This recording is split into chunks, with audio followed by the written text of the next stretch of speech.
You want a sports car that's got looks, performance and pedigree. You're not going to get very far in your search before you find this, the new Porsche 911.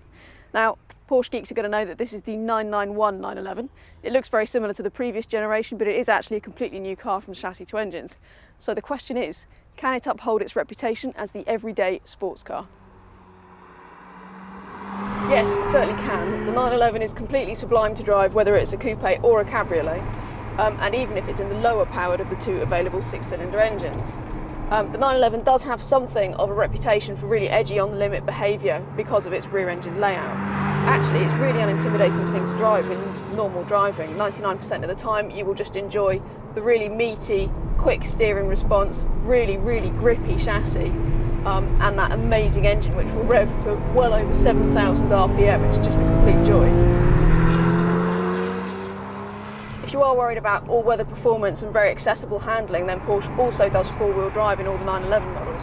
So, to put it bluntly, if you've got the cash, then there is a 911 to suit you. There is, of course, also the automatic gearbox option, double-clutch PDK, but as standard you do get this rather excellent 7-speed manual gearbox, which some might take some getting used to, but it does work quite effectively.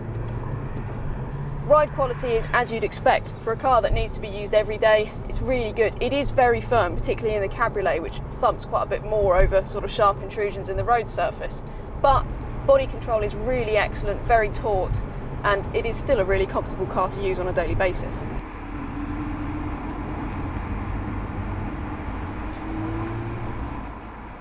The cabin is no less impressive than the handling, actually. There's a real sense of quality. All the switchgear is beautifully damped. It's a real sense of solidity in here. The dials are clear and easy to read, and even house a colour screen, which is great.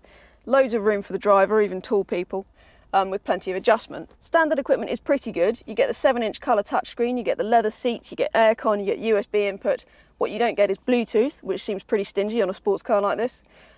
And also there are so many options that you can add, many thousands of pounds worth of options, which can dramatically change the car and which can push the price right up into 6 figures pretty easily.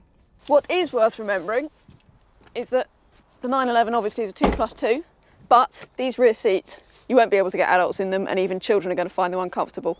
What they are is really useful storage space, although if you do need more storage, then actually the front boot in the 911 is really useful. It's really deep and you can get quite a lot in there.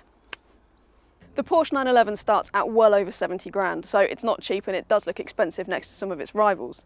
However, it also holds its value better than most of those rivals, and it is just so mind-bendingly good that you pretty much forgive it that premium. Ultimately, if you want a sports car that's just as happy on the track as it is on the road, then you need look no further. For more information, go to whatcar.com and search for Porsche 911. Click here to subscribe and check out the other videos on our YouTube channel.